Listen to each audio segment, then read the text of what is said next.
गौरांग गौरांग गौरांग गौरांग गौरांग गौरांग। हरे कृष्णा।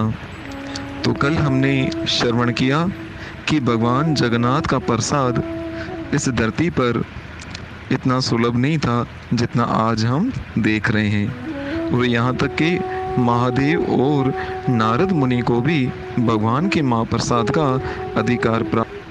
ये तो माँ पार्वती की तपस्या के कारण भगवान जगन्नाथ के स्वरूप में अपने प्रसाद का अधिकार भगवान मनुष्य से लेकर हर एक जीव को प्रदान करते हैं। प्रसाद अर्थात जिस पर भगवान ने अपना दृष्टिपात किया हो, प्रसाद अर्थात जिसे भगवान ने अपने होंठों से स्पर्श किया हो, और ऐसा प्रसाद ग्रहण करने से हम माया पर विजयी हो सकते हैं और हमारी बुद्धि कभी भ्रमित नहीं होती। इसलिए कहते हैं ना, विषय अन्न खाए विषय मन होए। आप जैसे व्यक्ति का अन्न खाएंगे हमारा मन भी ऐसा ही होगा। इसलिए हमें ऐसे वैसे किसी भी व्यक्ति का कहीं भी अन्न नहीं ग्रहण करना चाहिए। इससे बुद्धि भ्रष्ट हो जाती है और हमारा मन भगवान में पूरी तरह से नहीं लग सकता, वो सदैव विचलित बना रहता है। तो बहुत भाग्यशाली होते हैं जिनको भगवान का प्रसाद प्राप्त होता है। और वैष्णव समाज के अंदर एक बहुत ही सुंदर स्तुति गाई जाती है, जिसकी पहली ही पैराग्राफ में कहते हैं, महाप्रसादे गोविंदे नमो ब्रह्मण वैष्णवे सौल पुण्य विताम राजन विश्व सोने विचायते। इसका अर्थ है कि भगवान के महाप्रसाद, भगवान के नाम और वैष्णव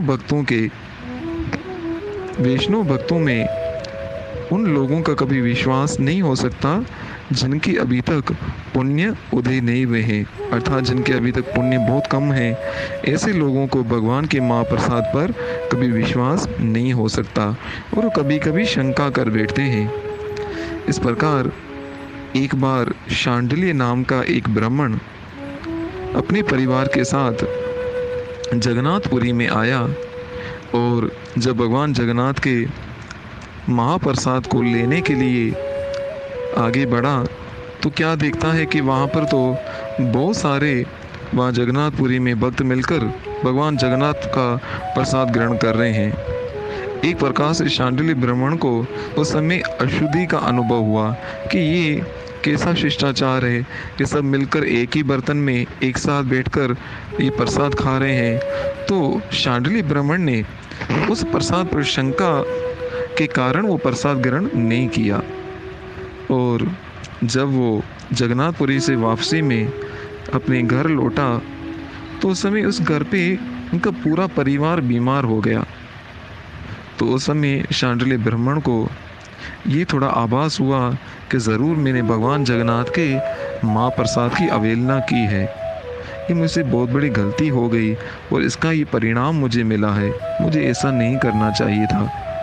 तो उस समय भगवान जगन्नाथ से क्षमा मांगी और भगवान जगन्नाथ को भोग लगाकर प्रसाद ग्रहण किया। तब जाके उनकी ये दिशा टली। इसी प्रकार शास्त्रों में ऐसे वर्णन आता है कि ये जो कल हमने महाप्रसाद के विषय में महिमा सुनी, मात्र भगवान की प्रसाद की महिमा सुनने से भी जीव पाप मुक्त हो जाते हैं।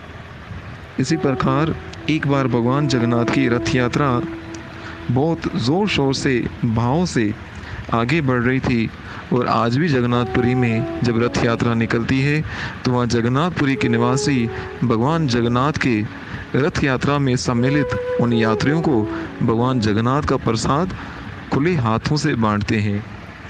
एक बार रथ यात्रा में पंडे भगवान जगन्नाथ का रथ खींच रहे थे, तो उस समय उस रथ के पास में एक मुस्लिम खड़ा था और एक पंडे ने भगवान जगन्नाथ का प्रसाद उस मुस्लिम को दिया कि ये लो भगवान जगन्नाथ का प्रसाद। परंतु उस मुस्लिम ने उस प्रसाद को ऐसी हीन दृष्टि से देखा और उस प्रसाद को लेने से मना कर दिया, अर्थात एक तरह से अपमान किया। वो जो पंडा था उसके मन में थोड़ा दुख तो हुआ कि देखो भगवान जगन्नाथ का प्रसाद कितना भाग्यशाली जीवों को मिलता है और इस मूर्ख ने प्रसाद को ठुकरा दिया। और इस प्रकार जब वो मुस्लिम रात को अपने घर पे सो रहा था तो सोते में क्या हुआ, भगवान जगन्नाथ और बलदेव जी और साथ में सुभद्रा मैया, ये तीनों उसके सपने में आ गए। और भगवान जगन्नाथ ने उस मुस्लिम के एक गाल पर भर के एक थप्पड़ मारा, तमाचा मारा, तो दूसरी ओर से बलराम जी ने तमाचा मारा। अब इस साइड पे उसका सर हो तो जगन्नाथ जी का तमाचा खाएं, वो साइड पे सर हो तो वहाँ से कृष्ण उसको थप्पड़ मारे। और पीछे सुभद्रा मैया खड़ी होकर कह रही हैं, भैया और जोर से, इसने आपके प्रसाद की अवहेलना की है। और इस प्रकार कृष्ण और बलराम ने उस मुस्लिम को थप्पड़ मार मार के बुरा हाल कर दिया। उसकी गालों पर ऐसे लाल लाल निशान पड़ गए। तो सुभद्रा मैया इस दृश्य का आनंद ले रही थी।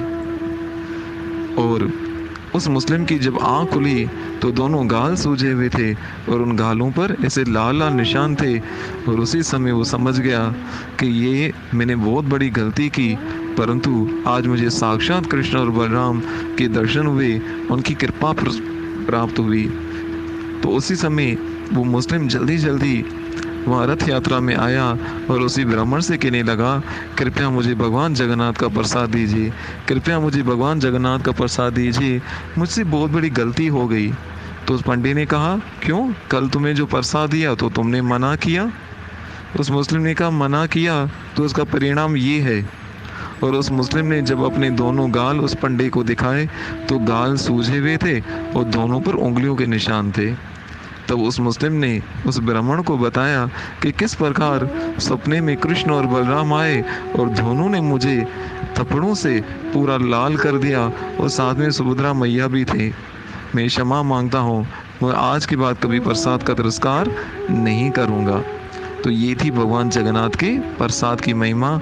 आगे हम और भगवान जगन्नाथ के प्रसाद के विषय में श्रवण करेंगे कि भगवान जगन्नाथ इतना सारा प्रसाद क्यों ग्रहण करते हैं, इसकी क्या रीज़न है। हरे कृष्णा, धन्यवाद। तब तक भगवान जगन्नाथ का गुणगान कीजिए, हरे कृष्ण महामंत्र का जप कीजिए। हरे कृष्ण कृष्ण कृष्ण हरे हरे, हरे राम राम राम हरे हरे। श्री श्री जगन्नाथ बलदेव सुभद्रा मैया की जय हो।